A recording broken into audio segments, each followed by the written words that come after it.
దేవస్థానానికి వచ్చినారు. దర్శనం ఏ విధంగా అయింది? అద్భుతంగా జరిగింది దర్శనం. భక్తులందరికీ కూడా సూర్యనారాయణ స్వామి దర్శనార్థం నైట్ 12 నుంచే ఓపెన్ చేయడం జరిగింది. ఓవరాల్గా అభిషేకాలు అన్ని కార్యక్రమాలు కూడా కైంకర్యాలు అన్నీ కూడా చాలా అద్భుతంగా జరుగుతున్నాయి.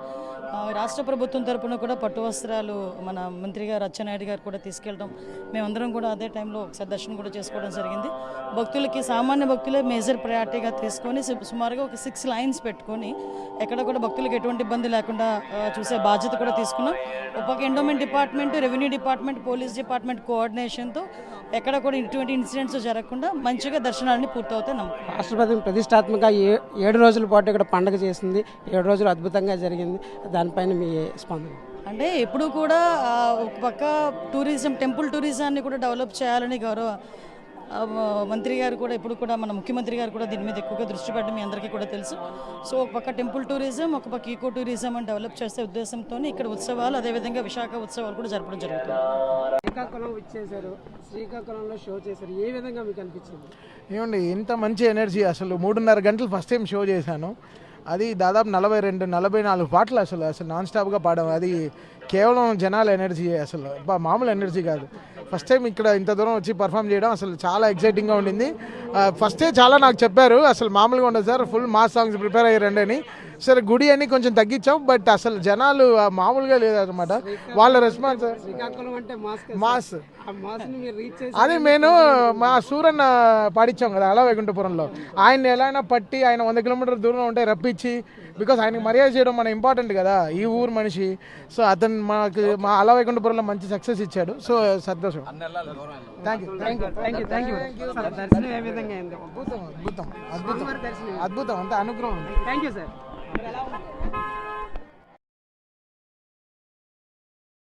చాలా బాగా అయిందండి. మేము ప్రతి ఇయర్ కూడా సూర్యనారాయణ స్వామిని రథసప్తమి రోజు దర్శనం చేసుకోవడం జరుగుతూ ఉంటుంది. ఎందుకంటే సూర్య జయంతి రోజు నిజరూప దర్శనంలో స్వామి మనకు దర్శనం ఇస్తారు. స్వామి ప్రజల ప్రత్యక్ష దైవము. ఎందుకంటే మార్నింగ్ లేచిన దగ్గర నుంచి స్వామి మనకు కనిపిస్తూ ఉంటారు, ఆరోగ్య ప్రదాత. అలాంటి స్వామి దర్శనం చేసుకోవడం కుటుంబ సమేతంగా చాలా సంతోషంగా ఉంది. అలాగే రథసప్తమి ఉత్సవాలు 7 రోజుల పాటు శ్రీకాకుళంలో అంగరంగ వైభవంగా నిర్వహించారు. ఏ విధంగా నిర్వహించారు? చాలా సంతోషం అండి. ఈ టెంపుల్ని యాక్చువల్గా తీసుకుంటే ఈ టెంపుల్ని 1999లో మా నాన్నగారైన వరుదు బాబ్జీరావు గారు రీకన్స్ట్రక్ట్ చేయడం జరిగింది, పునర్నిర్మాణం చేశారు. అప్పటి నుంచి కూడా ప్రతి ఏడాది కూడా వచ్చి స్వామి దర్శనం చేసుకుంటూ ఉంటాము. ఆ స్వామి అంటే మాకు ఎంతో భక్తి. అలాంటి స్వామి ఈ రాష్ట్ర ప్రజలందరికీ కూడా ఆరోగ్యాన్ని, ఐశ్వర్యాన్ని ప్రసాదించాలని మనస్ఫూర్తిగా కోరుకుంటున్నాను. ఈరోజు సోమవారం ఆశీస్సులు ఆరోగ్యాలతో బాగుండాలని ఈ జిల్లా ప్రజానీకం, రాష్ట్ర ప్రజానీకం, దేశ ప్రజానీకం బాగుండాలి. ముఖ్యంగా నా విజయనగరం పార్లమెంటు ప్రజానీకం అందరూ కూడా ఆరోగ్యాలతో ఉండాలని మొక్కుకున్నాం. గౌరవ ముఖ్యమంత్రి చంద్రబాబు నాయుడు గారు వారికి శక్తివంతమైన ఆరోగ్యాన్ని ఇచ్చినందుకు వారికి మరొక 15 సంవత్సరాలు ఆరోగ్యాలతో, బ్రహ్మాండమైన ఆరోగ్యాలు ఇస్తూ పరిపాలన చేయాలని రాష్ట్రానికి మొక్కుకున్నాం. ఖచ్చితంగా సోమవారం ఆశీర్వాదం ఇచ్చారు. ఈరోజు సూర్య భగవానుడు మన ప్రజలందరికీ కూడా ఈ ఏడాది మంచి ఆరోగ్యం ఇవ్వాలని మనస్ఫూర్తి కోరుకున్నాం. రథసప్తమి ఉత్సవాలు ఏ విధంగా నిర్వహించారు? రథసప్తమి సందర్భంగా శ్రీ శ్రీ శ్రీ శ్రీ శ్రీ సూర్యనారాయణ స్వామివారి దర్శనార్థం రావటం జరిగింది. నిజరూప దర్శనం ఈరోజు జరిగింది. ప్రజలందరికీ ఆయురారోగ్యాలు, అష్టైశ్వర్యాలు ఆ సూర్యనారాయణ స్వామి ద్వారా కలగాలని, అందరూ సంతోషంగా ఉండాలని కోరుకుంటున్నాం. అరసవెల్లి చాలా ప్రతిష్టాత్మకమైనటువంటి దేవాలయం. ఇప్పుడు నేను ఈరోజు కొన్ని లక్షల మంది వస్తారు. నేను ఇప్పుడు వచ్చిన దగ్గర నుంచి చూస్తున్నాను, టికెట్స్ పెట్టారు. 500 రూపీస్ టికెట్స్ అంట, 300 రూపీస్ టికెట్స్ అంట, protocol darshans and VVIP darshans and VIP darshans. మంత్రులు ఇక్కడ 2 ఉన్నారు, ఒక కేంద్ర మంత్రి, ఒక రాష్ట్ర మంత్రి. అలంకారప్రాయంగా ఉన్నారు. పట్టించుకుంటున్నారా కనీసం? అసలు భక్తులకి ఎన్ని ఇబ్బందులు జరుగుతున్నాయో గమనిస్తున్నారు. ఇంక ఇప్పుడు సమయం జరుగుతుంది, ఇంకా 4 కాలేదు, ఇంకా 6, 7, 8, 10 అయ్యేటప్పటికి వేలాది లక్షలాది మంది తరలొస్తారు. ఎలా చేయబోతున్నారు? చాలా జాగ్రత్తలు తీసుకోవాలని నేను తెలియజేస్తున్నాను. ఎక్కడా కూడా అవాంఛనీయ సంఘటనలు జరగకూడదు. ప్రతి ఒక్క భక్తుడు కూడా స్వామివారిని దర్శించుకోవాలి. ప్రశాంతంగా ఈ దర్శనాలు కావాలని నేను కోరుకుంటున్నాను.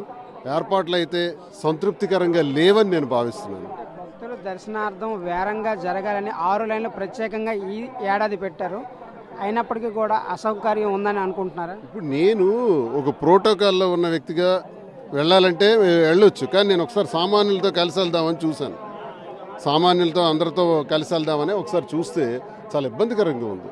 పసిపిల్లలతో చాలామంది ఇబ్బంది పడుతున్నారు, వృద్ధులు చాలామంది ఇబ్బంది పడుతున్నారు, అనారోగ్యంతో ఉండే వాళ్ళు చాలా ఇబ్బంది పడుతున్నారు. దీని గురించి ఎవరు కూడా పట్టించుకునే నాదులు లేడు, తీసుకువెళ్ళే నాదులు లేడు, క్యూ లైన్స్ పాటించే పరిస్థితి లేదు. ఎందుకు క్యూ లైన్స్ పెట్టారు? అసలు సిస్టమ్ ఏంటి? అధికార యంత్రాంగం అంతా ఫెయిల్యూర్ కనిపిస్తుంది. మంత్రి అయితే ఆడంబరాలకి రికార్డింగ్ డ్యాన్స్ పెట్టామా, లేకపోతే మ్యూజికల్ నైట్ పెట్టామా, టైంపాస్ చేసామా, హెలికాప్టర్ తెచ్చి ల్యాండ్ చేసామా, షోయింగ్ చేసామా, వీళ్ళ సొల్లు కబుర్లే తప్ప ఈ ఏర్పాట్లు ఏవి కూడా సక్రమంగా చేయలేదని నేను తెలియజేస్తున్నాను. పోలీస్ వ్యవస్థ పనిచేస్తుందా లేదా అనే విధంగా ఉంది. పోలీసులు వాళ్ళ కృషి వాళ్ళు చేస్తారు, దీనికి ఒక ప్లాన్ ఉండాలి, ప్లాన్ ఆఫ్ యాక్షన్ ఉండాలి. మేము ఇవన్నీ చాలా గతసారి మేము ఇవన్నీ ఏర్పాట్లు చేసి వచ్చిన వాళ్ళం. వేలాది లక్షలాది మంది భక్తులు వచ్చేటప్పుడు ఎలాంటి యాక్షన్ ఉండాలి, ఎలాంటి చర్యలు తీసుకోవాలి, ఎలాంటి జాగ్రత్తలు తీసుకోవాలన్న దానిపైన ప్రత్యేకమైనటువంటి ఒక ఆర్గనైజేషన్ ఉంటుంది. ఆర్గనైజేషన్ అన్నది ప్రభుత్వం, ఇక్కడ ఉన్నటువంటి మంత్రులు రివ్యూస్ జరపాలి, అధికారులతో రివ్యూలు చేపట్టాలి, పోలీసు వారితో రివ్యూలు చేయాలి, కలెక్టర్ గారితో రివ్యూలు, మొత్తం యంత్రాంగంతో రివ్యూ చేసి అవన్నీ ఏర్పాట్లు చేయాలి తప్ప వాళ్ళేదో వచ్చామా ఫోటో తీసుకున్నామా, వాళ్ళ కుటుంబాల దర్శనాలు అయినాయా, వాళ్ళు వెళ్ళి రాత్రి 2 గంటలప్పుడు బ్రహ్మాండంగా దర్శనం చేసుకుని వస్తే ప్రజలందరూ చేసుకున్నట్టనా?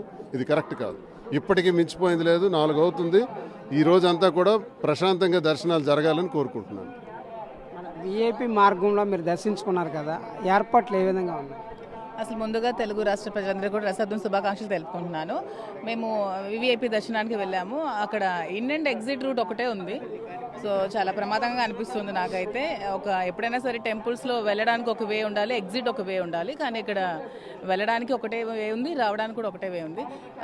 కాసేపు చాలా కుమ్ములాట కూడా జరిగింది అక్కడ. సో అన్ని సౌకర్యాలు ఏవి బాగాలేవని నేనైతే అనుకుంటున్నాను.